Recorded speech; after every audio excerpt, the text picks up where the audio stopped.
Bien, bueno, comenzamos con la última plenaria del workshop Facing the Great Derangement. Esta, como saben, se va a realizar en español. Así que, bueno, quiero dar la bienvenida a todas y a todos a la plenaria con la que concluimos nuestro workshop. Va a estar titulada Los caminos que no se ven, cómo estructuré mi representación de la naturaleza, a cargo de Igor Barreto. Igor Barreto es un poeta, ensayista y profesor universitario venezolano.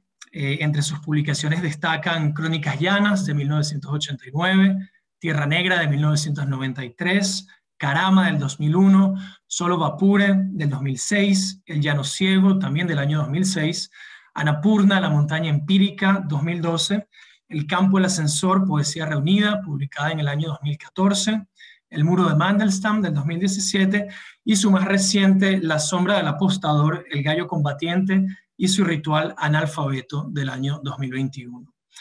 Su obra, reconocida como una de las más sólidas tanto en Venezuela como en el resto de América Latina, ha sido traducida al inglés, al francés y al alemán.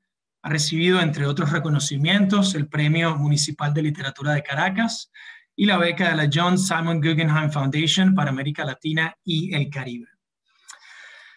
Bueno, describir a Igor y su obra, es decir, describir a un poeta y su poesía, no es tarea fácil para el lector académico acostumbrado muchas veces a la conmensurabilidad de la palabra.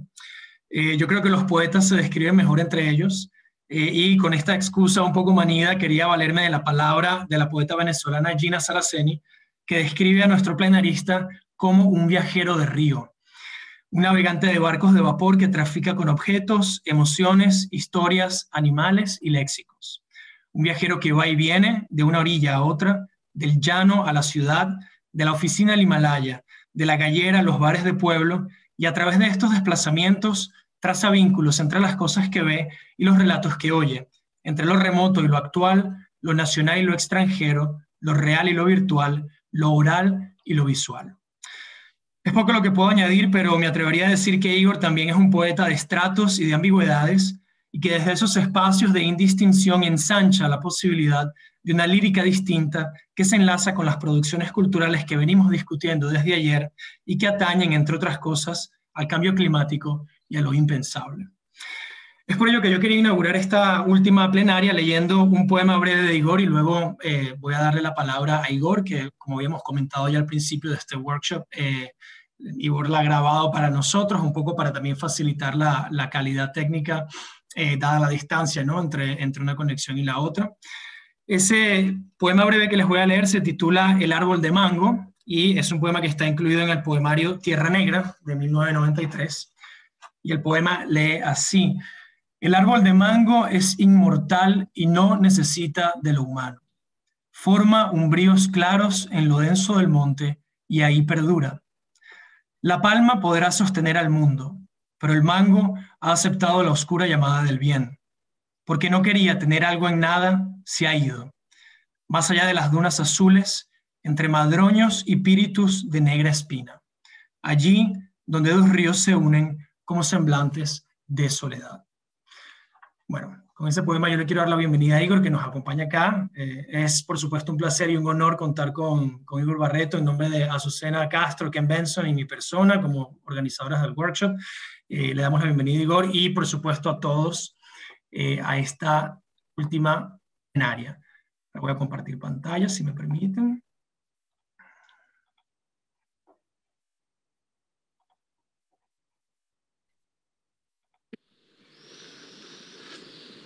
Debo comenzar esta intervención agradeciendo a los amigos de la Universidad de Estocolmo por su amable invitación. Las palabras que voy a pronunciar tienen como título Los caminos que no se ven, cómo estructuré mi representación de la naturaleza. Quisiera comenzar estas palabras recordando un sueño. En la bruma del inconsciente me veía vagando por los desiertos del sur de Venezuela en compañía de un hombre llamado Benjamín Cordero. lo ayudaba en el arreo de una manada de cochinos y, agotados por la faena, nos detuvimos bajo una palma sola a descansar, mientras los cerdos osaban en la tierra negra. En ese momento, Benjamín Cordero llamó mi atención para decirme: cuando vayas a escribir un poema, hazlo con espíritu inmundo, lo más sucio del mundo que puedas. He pensado con mucha frecuencia en este episodio y en las ideas que podría asociar al adjetivo inmundo. Es un término de hondas resonancias bíblicas. Las apariciones en el Nuevo Testamento de este adjetivo de fuerza inusitada se vinculan a la presencia de personas seducidas por el mal o que representan el mal como demonios, seres poseídos y sobre todo orilleros o marginados. Se tratan de existencias o representaciones ubicadas en la periferia de una doctrina, de una visión que con el cristianismo terminó por imponerse en Occidente. Ya extrapolando este concepto para aproximarlo bodelerianamente lo más posible a nuestros propósitos literarios, podría decir que lo inmundo es la negación de lo focal y también la afirmación de lo periférico. Quisiera rememorar en mi ayuda un ensayo de la crítico argentina Josefina Ludmer, Literaturas postautónomas. También me voy a atrever en esta dirección a decir que lo inmundo es la expresión literaria contaminada de varios registros provenientes de las más diversas formas expresivas. Eso que la pensadora argentina denomina lo postautónomo. Hablando desde el proceso de mi escritura poética, es lo inmundo un concepto en el que me he apoyado al incorporar elementos narrativos, relatos de vida, el resaltamiento de lo propiamente lexical, sustantivos que son como apariciones de fantasmas paracrónicos, verdaderas figuraciones del pasado incrustadas en el presente, citas o paráfrasis de textos extraviados en el tiempo. Permítanme ustedes adosarle a esta expresión otra que siempre he intuido como una suerte de impulso que favorece el ejercicio de lo acumulativo. Eso que denomino personalmente como la fuerza de implicación. Para mí, los poemas se construyen incorporando la mayor cantidad de elementos que conforman su horizontalidad de sentido y de atmósfera. La trascendencia de cualquier texto tendría que ver entonces con su capacidad de implicación, con la potencia de crecimiento mundano que pueda demostrar el poema. La verticalidad como principio de trascendencia, de vinculación con una divinidad distante, como ocurre con los poetas románticos o con sus continuadores en la contemporaneidad, siempre me ha parecido inhumana. La divinidad, así entendida, carece de eso que Junichiro Tanizaki llamó la sombra del uso, una cualidad que solo es posible adquirir mediante el diverso contacto que algo tiene con su entorno. Hoy día, el contacto con la realidad se resume cada vez más a la construcción de una imagen, de un ícono, de una representación de hechura decadente y neutral, al negarse a asumir la riqueza del perfil circunstancial del mundo, ocultándose muchas veces tras un lirismo edulcorante, alabancioso. En cierta entrevista leí que Cioran afirmaba que la poesía de continuar así le esperaba un destino operático, redundante, artificioso, altisonante. Deseo para el poema una complejidad mayor, una aspiración que recaiga sobre la riqueza de sentidos de todos y cada uno de los elementos lingüísticos, especialmente aquellos significados que le confieran una mayor contundencia verbal al lenguaje del texto, una verdadera fuerza de gravedad a las palabras que las hagan pesar tanto que su peso las precipite hollando la tierra. Estas ideas pronunciadas, unidas al último fragmento de esta intervención, constituyen la desembocadura de variadas citas que leeré y que tendrán como rótulo o título la mención de distintos problemas que han ido llamando mi curiosidad en la evolución de mi propio proceso creativo. Estas citas fueron sustraídas de un libro que publiqué en el año 2006 bajo el título de El llano ciego, y que ahora recuerdo, hago memoria con alma, como decía el poeta de la generación del 27 español, don José Bergamín.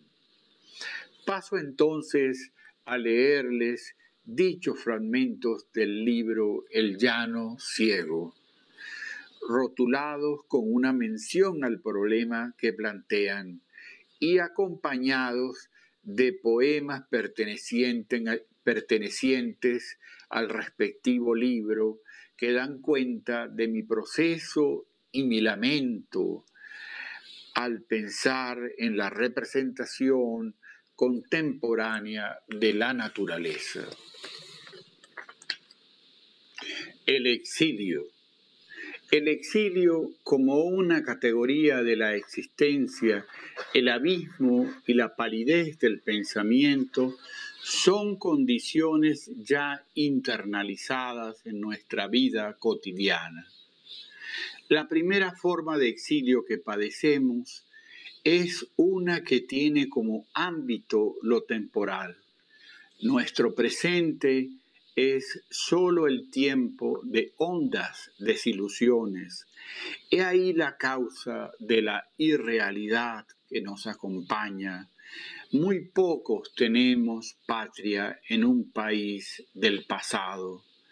Alguna vez Derek Walcott se atrevió a afirmar que en los orígenes del Nuevo Mundo estaba la amnesia.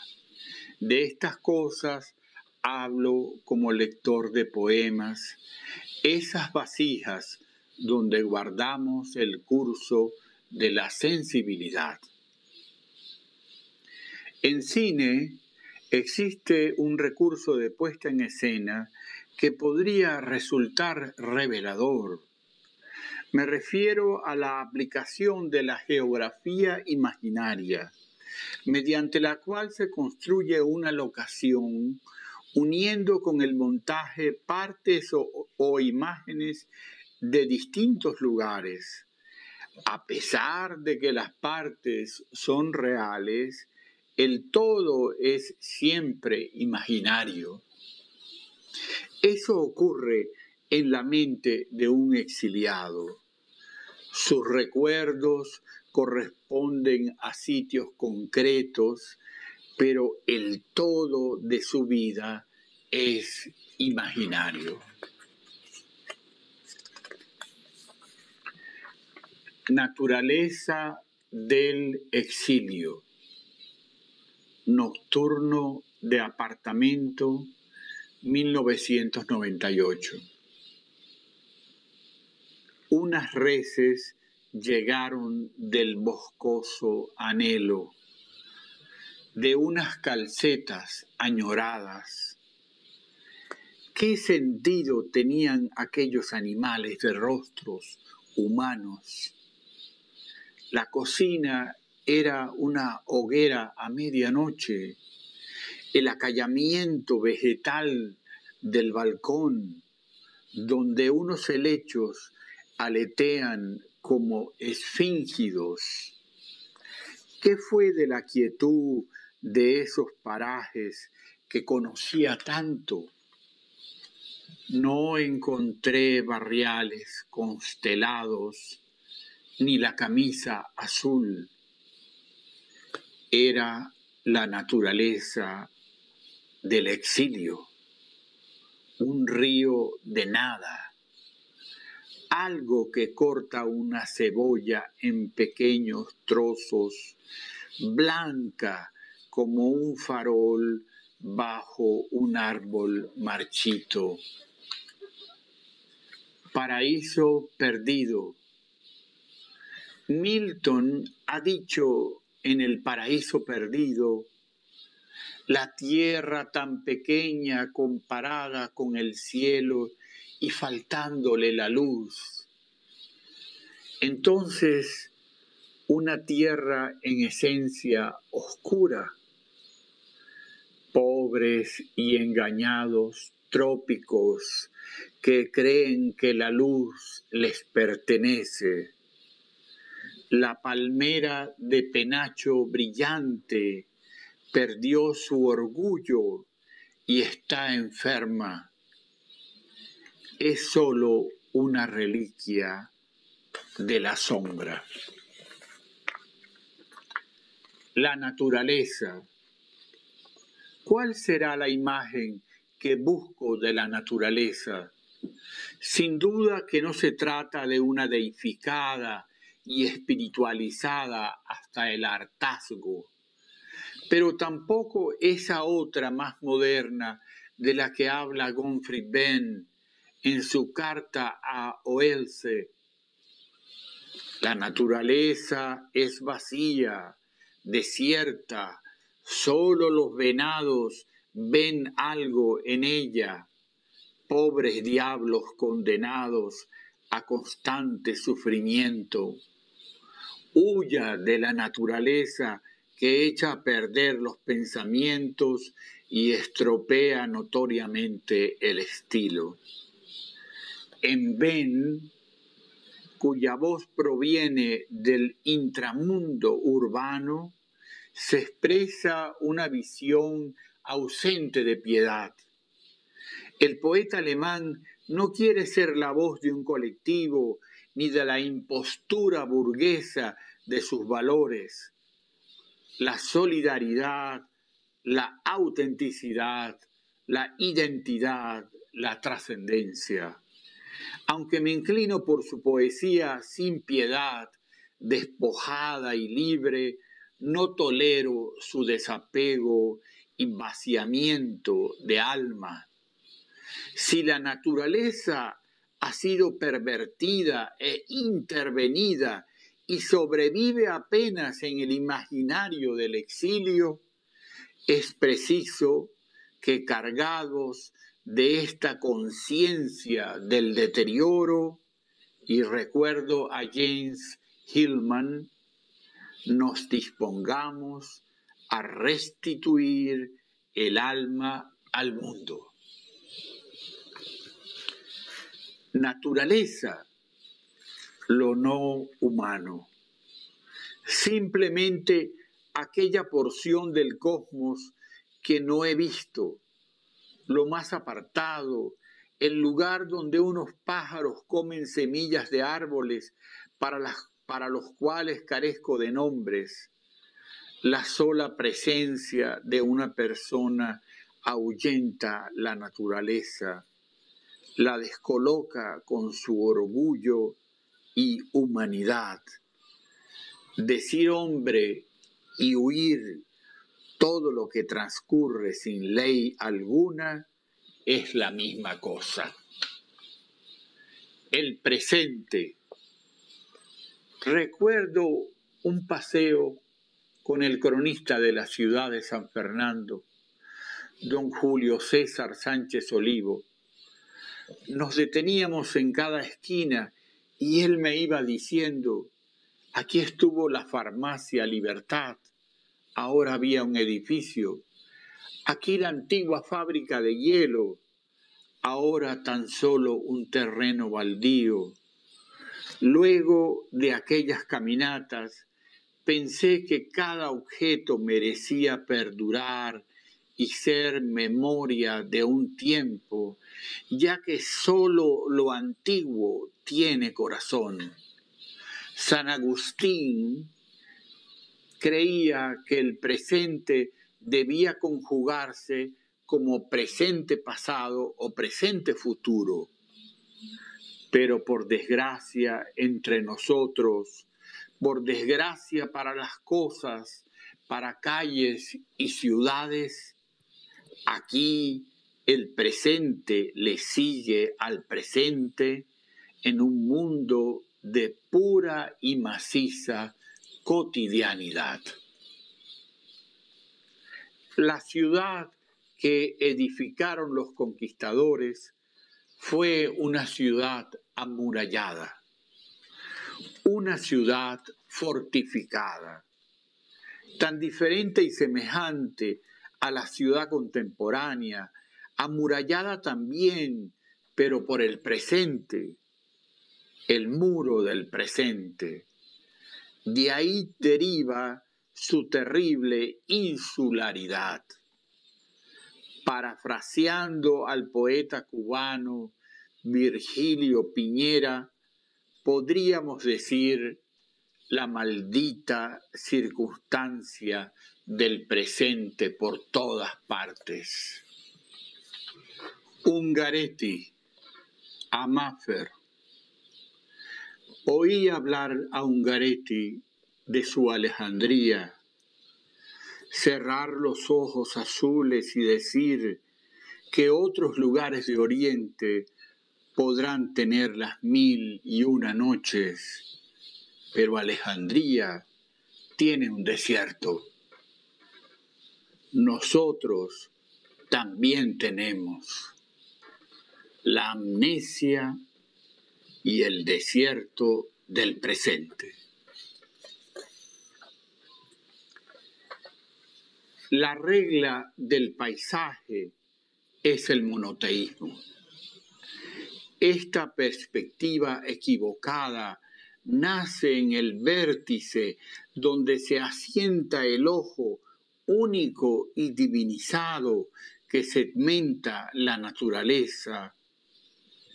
Pero basta observar el cosmos con sus nombres, Ceres, Venus, Neptuno, para darnos cuenta de que son muchos los que nos miran desde las copas de los árboles y la comba de las estepas. El paisaje quedó atrapado en un deseo compulsivo de idealización. Sobrevive en imágenes cristalizadas, En sus límites, la naturaleza es el Dios exterior o interior, según pensemos en Platón o en San Agustín.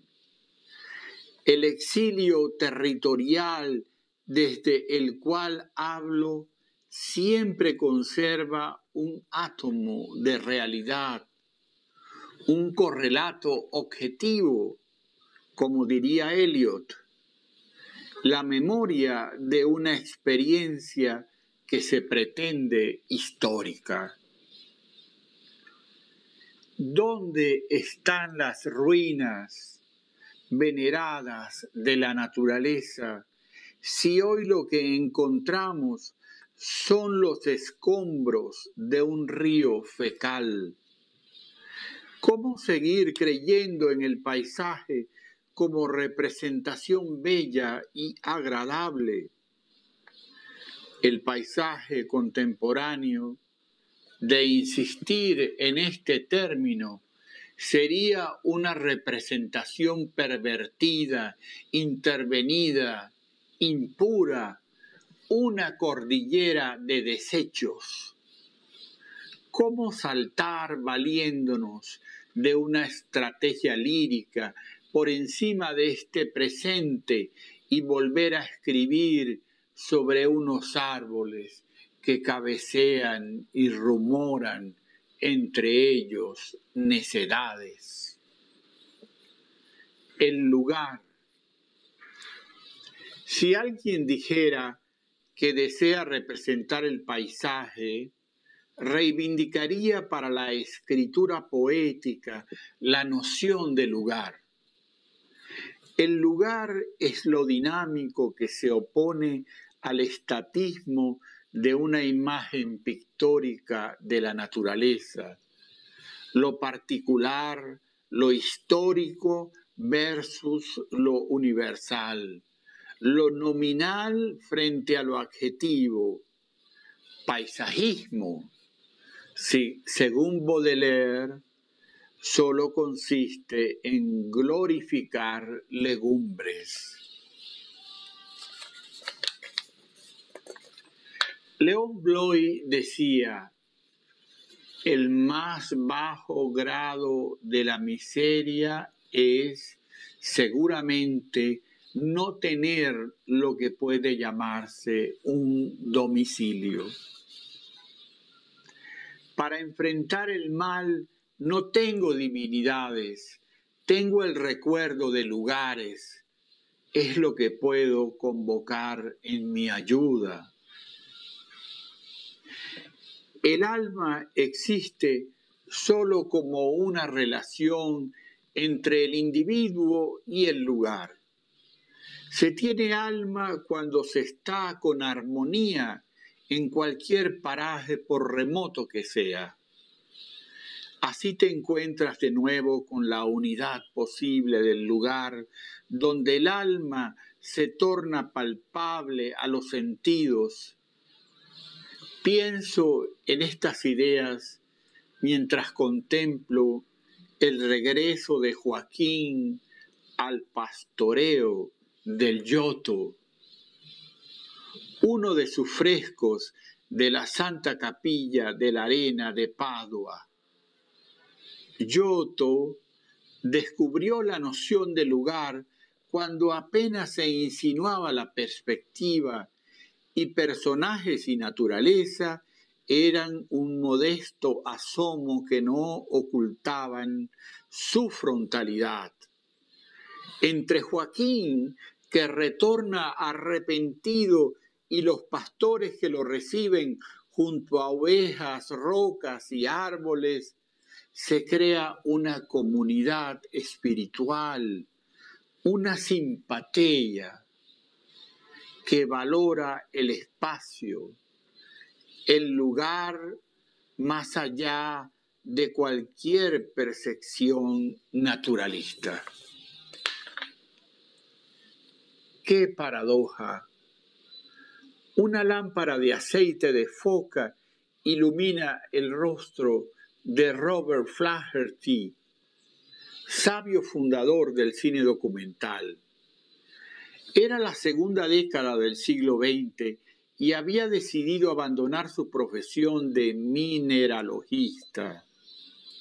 En su último viaje a la tierra de Baffin, al norte de Canadá, descubrió el dominio de lo humano, donde los ciclos de las inhóspitas estepas subárticas rotan en el carácter boreal de los esquimales.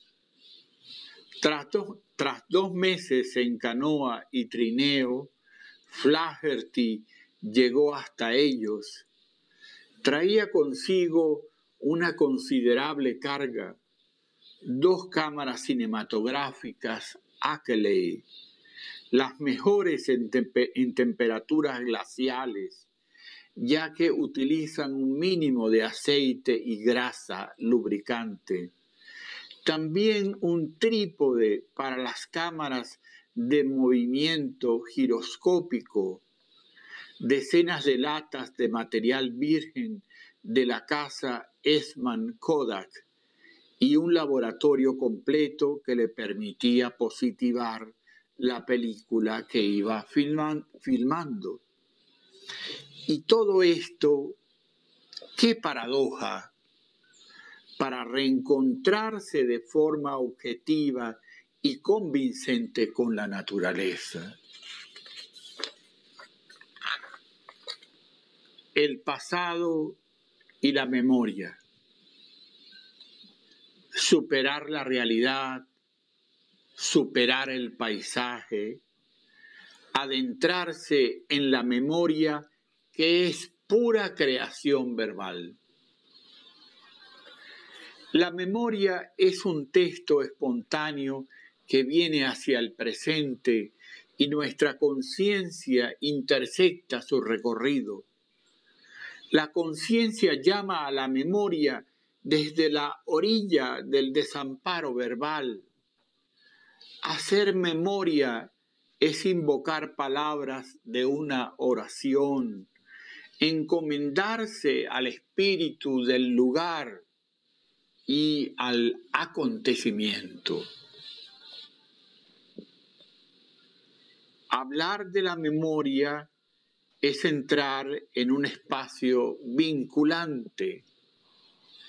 Quiero decir que las personas y objetos evocados se relacionan conformando una red plural, una identidad plural, donde el yo retrocede sin más remedio.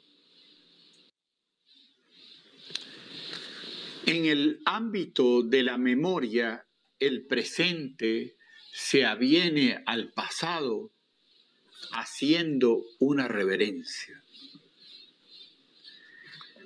Existen fatales correspondencias entre el personaje principal del film Dersu Uzala, 1975, de Akira Kurosawa, y la tragedia del jefe de botones de la clásica cinta expresionista El último hombre, 1924, de Frédéric Murnau. El personaje de Murnau, interpretado por Emile Jannings, vio trágicamente suplantar su identidad, su nombre, la puerta de entrada a su carácter por una supuesta identidad social que le brindaba el vistoso uniforme del Hotel Atlantic. La Alemania pangermánica, donde germinaba el fascismo y el comunismo, inauguró en nuestro siglo estas mutilaciones de la persona. La dramaturgia del yo, que los expresionistas llamaron Ich-Drama, conduce al personaje encarnado por Jannings hasta un final paródico y deshonroso. En cuanto a Dersu, viejo y acorralado por una deidad feroz que lo acecha bajo la imagen de un tigre de Bengala, decide renunciar a todo aquello que lo hizo admirable, su naturaleza de hombre compenetrado con la selva entre Rusia y China y su aguda cultura de cazador. Aquel pánico lo llevó a refugiarse en la pequeña casa citadina de la familia Arseniev, lejos de la taiga. Dersu desafió su destino y al querer regresar casi ciego, la muerte lo sorprendió con bastardía a manos de unos ladrones. Cuando alguien se aparta de la tradición, cuando se pierde el nombre que encabeza la historia que somos de manera única, sobreviene casi siempre una muerte banal y a medias tintas desfallecen cuerpo y espíritu. Algunas propuestas. La vida de un hombre transcurre construyendo, afinando una o muchas historias. Relatos donde el narrador resume las claves de su existencia, su relación con la naturaleza, los hombres y las cosas. Le oí narrar a un pescador cómo su hermano murió ahogado en un río, relacionando aquella fatídica hora con el canto del paují, oculto en los bosques de Galería. Para él era la voz de la soledad y el silencio. Estos relatos desarrollan con fuerza realidades profundas, refieren de manera sesgada el mundo íntimo del que cuenta, sus intereses y preocupaciones. Esas son las historias esenciales. Las busco, las descubro y las elaboro en forma de poemas.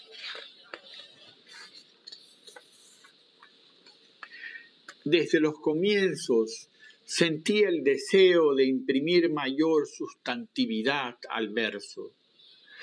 El primer recurso al que apelé fue a la imagen.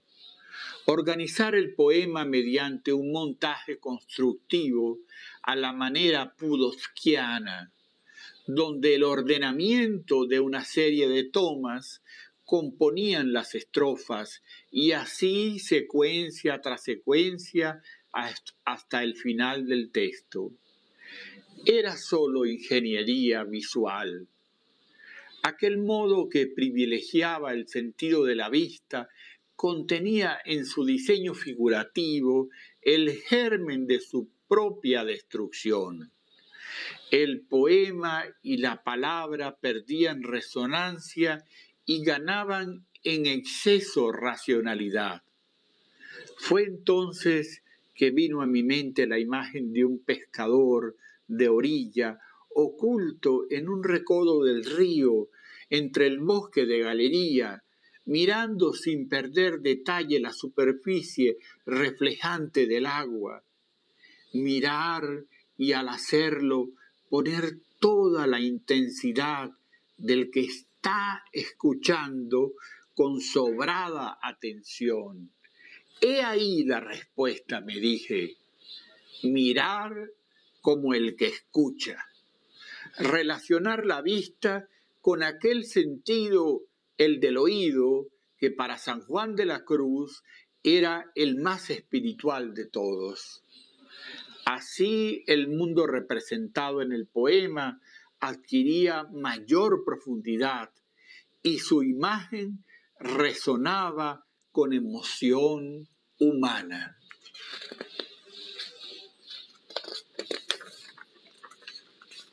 El centauro, atado a una soga, llevé al centauro hasta el galpón trasero de la casa. Fuiste el sabio maestro de Aquiles y de Esculapio, y de un tajo corté su cabeza colocándole una trompa con sus belfos. Susurré en su oreja: la sabana es la nada, donde el caballo es lo único que existe. Vendrán vulgares jinetes a robar tu trascendencia. Al final, espera la tristeza, el mal y la derrota. Pastoral. Pastor Caeiro, a la poesía lírica no la mates. Tú piensas en el poema y nos dejas en el yermo con el quejido de unas ovejas amnésicas que solo balan simbólicamente. Si vieras que fue de la vida de Titiro y Salicio, del jardín latino a la covacha de 3 tablas, en el borde donde la ciudad se espesa. Les he hablado, allí donde existió el verde no pueden pintar con verde, mas ellos no hacen caso. Si sopla viento es porque el aire se lamenta, y al cerrar el grifo escuchan el ruido de una voz. Pero no es su culpa. Nuestro mal está en el alma, dijo Horacio. Último fragmento. Siempre pensé que la única posibilidad que tenía la tierra para salvarse de nuestro espíritu depredador era la de ser fieles a una ética que considerara a la naturaleza como un otro. Dicha actitud implicaría aceptar que debe existir una distancia caracterizada por el despertar de la compasión, y luego, más tarde, vendría el reconocimiento o el aprendizaje de ciertas normas olvidadas. Esta distancia tendría que ser religiosa, en el sentido que debemos seguir la ruta de la naturaleza, reconociéndola como una entidad superior, tal y como ocurre en la oración del heliotropo, citada por el neoplatónico tardío Proclo en su tratado sobre el arte hierático griego. Yo he pensado que partiendo de esta oración, emulándola, podríamos observar a la naturaleza con la misma reverencial distancia. Esta idea se inspira mucho en la lectura de Henry Corbin y muy especialmente su libro dedicado a la imaginación creadora de Ibn Arabi. Creo que este principio de una necesaria distancia podría fundar la posibilidad de una ética del convivir terreno y mundano para el hombre de hoy, dominado por un deseo de posesión destructiva que ha puesto un punto final a la necesaria simpatía con nuestro mundo, a la correspondencia entre las etapas de nuestra vida y aquellas propias de los procesos naturales, y a la interlocución sabia que solo puede nacer de tal entendimiento. Muchísimas gracias.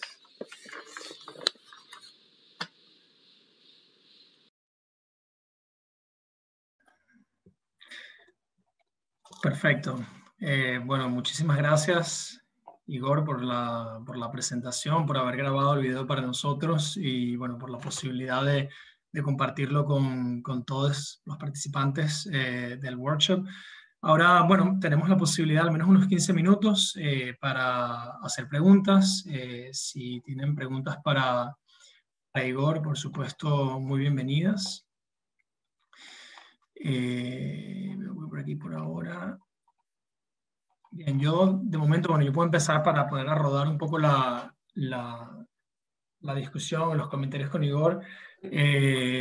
Igor, sería en primer lugar, bueno, preguntarte, quizás puede ser lo más obvio, pero al mismo tiempo la pregunta más complicada, que sería, habías leído varios poemas del Llano Ciego y el título, ¿no?, del poemario ya de por sí es bastante sugestivo, así que me preguntaba si podrías comentar un poco del por qué, ¿no?, llamar al poemario El Llano Ciego, que además sé que tiene posiblemente una relación con Enriqueta Arbelo, si no me equivoco, ¿no?, y la lectura que hacía ella de El Llano Ciego.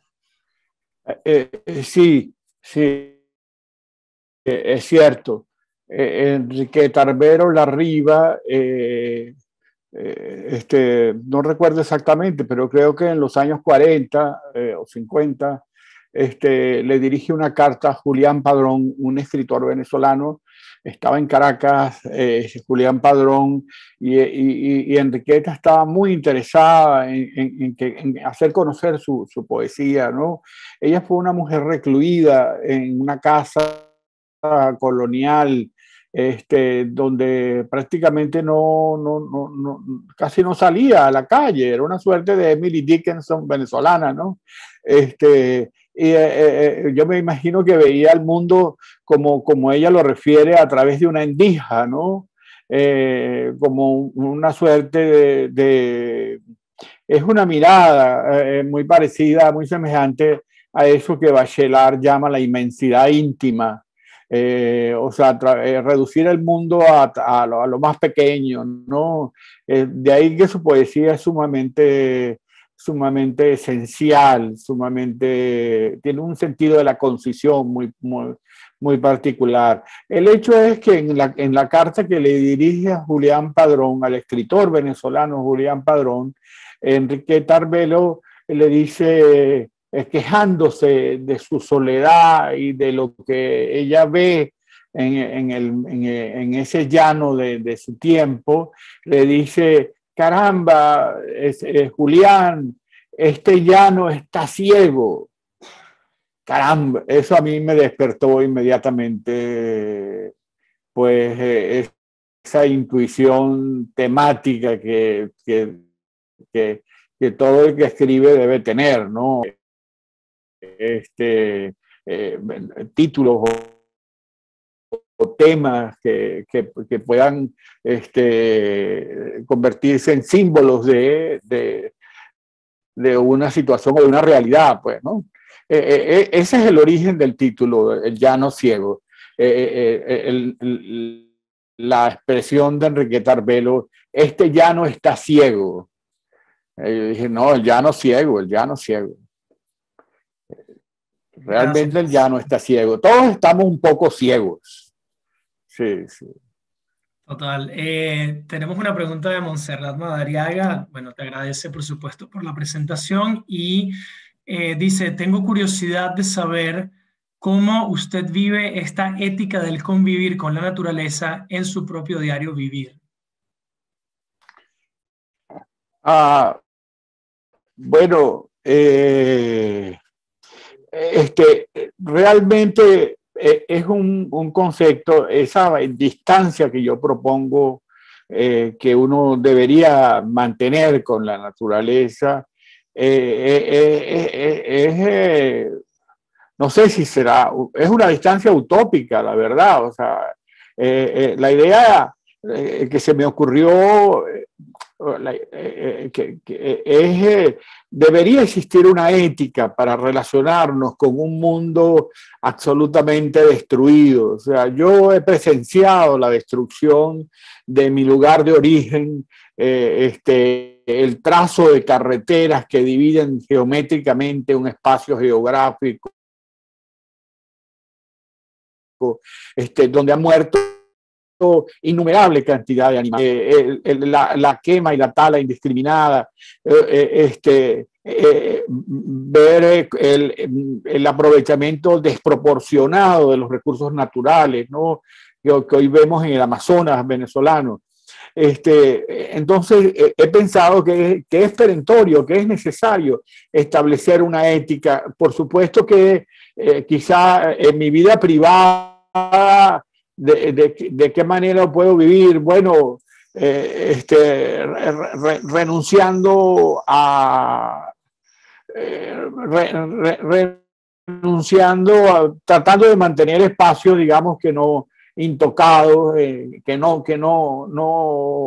donde no me aproximo, espacios que intervengo. Yo vivo en un lugar que tiene más o menos 1 hectárea de terreno, entonces mantengo un cierto bosque que está completamente en estado natural. Bueno, es, como decía, algo completamente utópico. No tengo la capacidad para proponer, digamos, socialmente un cambio que oriente al mundo que habito. La única posibilidad que tengo es la poesía. Ahí sí yo puedo plantear una solución concreta. O sea, la poesía es el único espacio donde las utopías se realizan. La literatura es el espacio donde las utopías se realizan. Y ahí trato de mantener cierta distancia con la naturaleza, nombrándola de manera muy precisa. O sea, a mí me preocupa desconocer el nombre de un árbol, desconocer el nombre de un animal. Me interesa muchísimo, por ejemplo, he descubierto últimamente el nivel de especialización que la ornitología tiene de los colores de los pájaros. En el diccionario de Phelps, de los pájaros de Venezuela, bueno, que son los mismos pájaros que están en Estados Unidos y que están en casi toda Sudamérica, hay un nivel de especialización para nombrar el color de los animales, que a mí me parece lexicalmente sumamente interesante. Entonces yo trato de asumir estos tesoros lexicales, pues incorporarlos al poema. Entonces es una forma de darle personalidad, de considerar a la naturaleza, al pájaro en este caso, como un otro. Ese sería el sentido. Lamentablemente, pues quizás no sea lo socialmente tan concreto como desearía, pero es lo que puedo hacer. Los poetas podemos hacer no mucho, muy poco, para cambiar el mundo, digo, ¿no? Perfecto, gracias Igor por la respuesta. Bueno, sí, yo creo que eso tiene mucho que ver también con lo que comentabas, ¿no? En tu presentación sobre, y lo apunté aquí, ¿no? Cómo saltar encima del presente con la lírica, ¿no? Que creo que me pareció una frase muy buena y que engloba, ¿no? En buena medida esta discusión de un presente, como decías ya al final de la ponencia, que bueno, que está completamente condicionado por toda la discusión que viene girando alrededor de este workshop, ¿no? Entonces, bueno, creo que un poco en esa línea, no sé, me interesaba escuchar un poquito más y sé que tenemos poco tiempo y de nuevo, si claro, más se puede incluir, pero sí, quizás Azucena, no sé, querías decir algo ahora, perdón. Sí. Bueno, hay que considerar que para que la historia latinoamericana, sobre todo pienso en el Caribe, cambió mucho a partir de la Segunda Guerra Mundial. Nosotros teníamos como un referente cultural muy importante a Europa, ¿no? Para Darío, bueno, lo que ocurría en Francia, en París, era fundamental. Darío intentó tantas veces comenzar a España y Machado no quiso irse a París. Darío sí se fue a París. Y la historia del modernismo es un poco pensar nuestra realidad desde ese otro idioma, ¿no?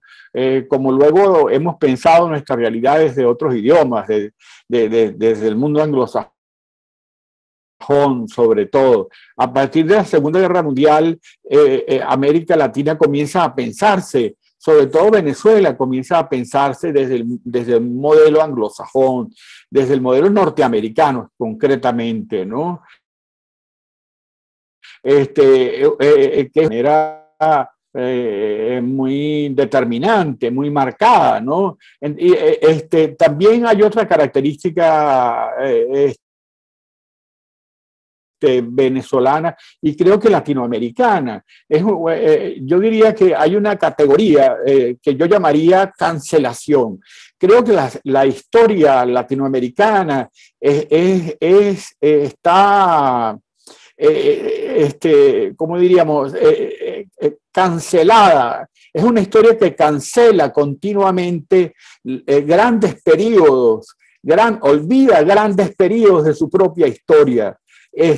No los asimila intelectualmente para su memoria, ¿no? Sino acepta el olvido de grandes periodos de su historia.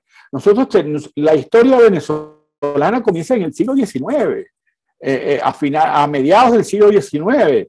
De ahí hacia atrás conocemos muy poco.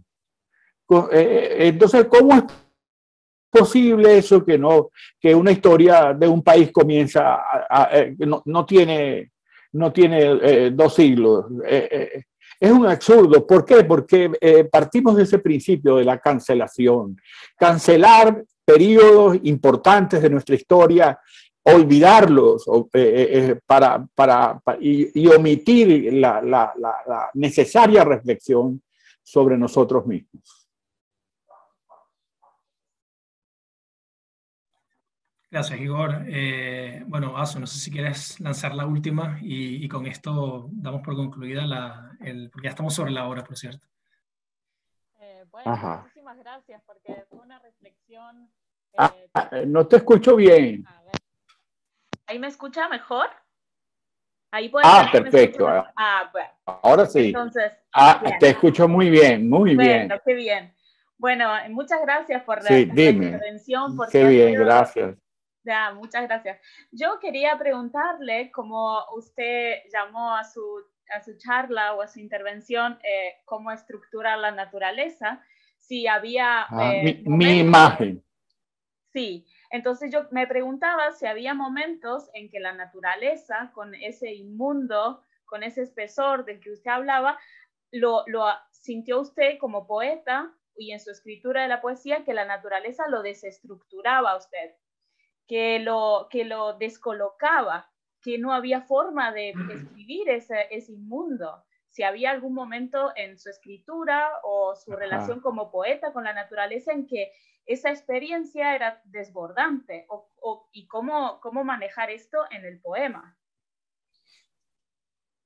Qué interesante pregunta la suya. Sin duda que sí. Por ejemplo, recuerdo que en una oportunidad un fotógrafo venezolano me mostró una bellísima fotografía de un garcero donde estaban, un árbol donde estaban posadas muchas garzas, las garzas corocora, las rojas, las blancas, la garza real, la chusmita, bueno, toda la variedad de garzas. Era algo verdaderamente hermoso, que yo me negué a aceptar aquella fotografía y le dije, yo pienso que no se debe fotografiar lo que consideramos expresión de lo bello en su más alta, en su más alto contenido, ¿no? La belleza, yo nací en un paisaje sumamente hermoso y la belleza de la naturaleza lo que me provoca es un sentimiento de reverencia enorme. Prefiero referirme a lo humano, a la presencia humana dentro de la naturaleza. Me parece que eso debería constituir el centro de mi atención, el comportamiento humano dentro de la naturaleza. O sea, creo que la literatura es lo que puede seguir más de cerca el comportamiento humano, pero la literatura no puede seguir muy de cerca el comportamiento de la naturaleza. Puede representarlo y representándolo mostrarnos una imagen la mayoría de las veces, para no decir la totalidad de las veces, equivocada, errada. O sea, no hay una sola representación que le haga justicia a la naturaleza. No existe. Muchas gracias, Igor, por o sea, la pero sí hay justicia. Sí. Gracias a ti.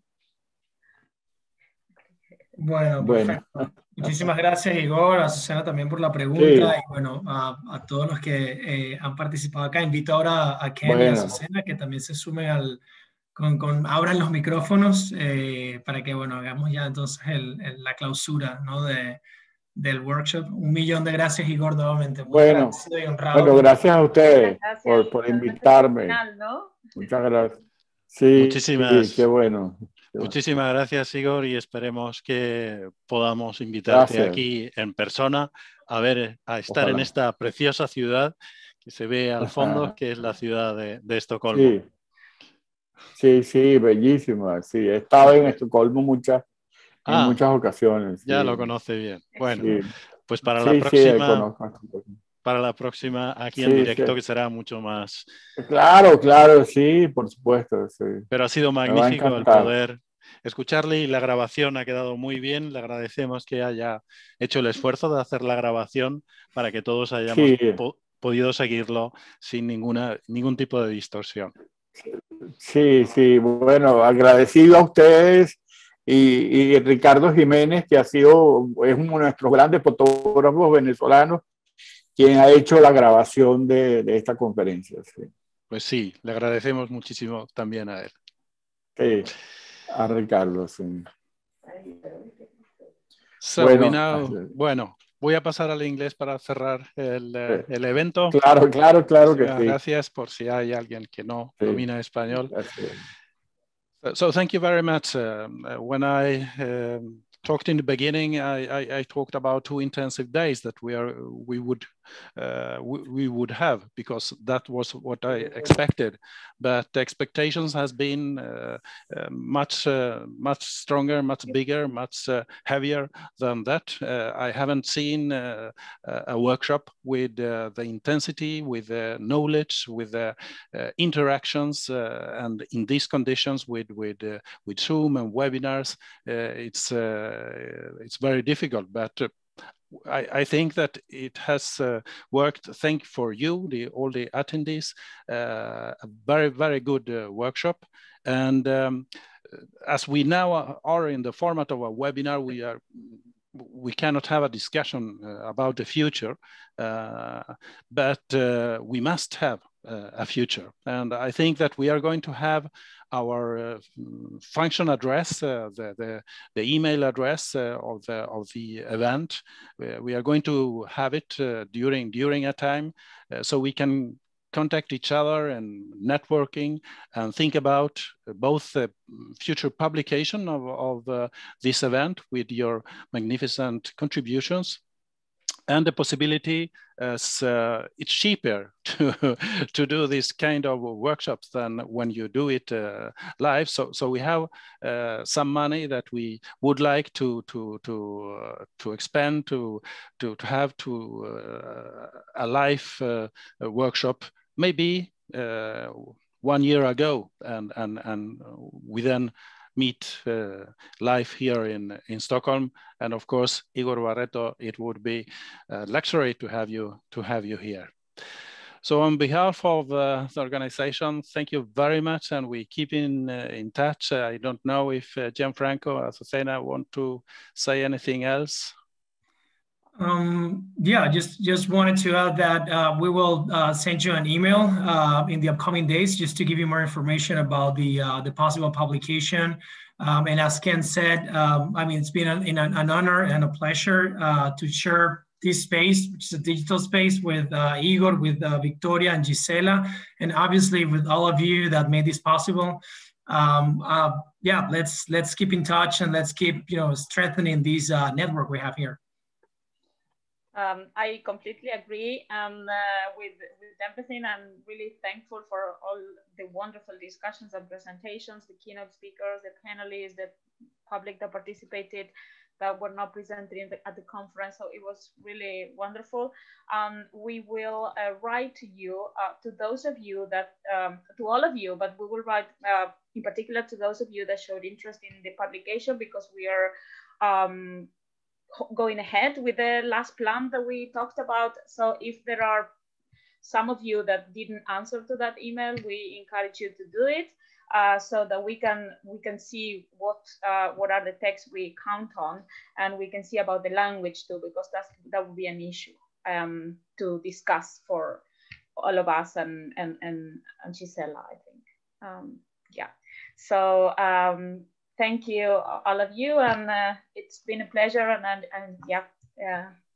And any idea for the future, please use the function address, and we will discuss it and see what we can do in the immediate future, because this network, we want to keep it. So thank you very, very much, and have a nice weekend. Bye-bye. Thank you so much. Bye. Bye.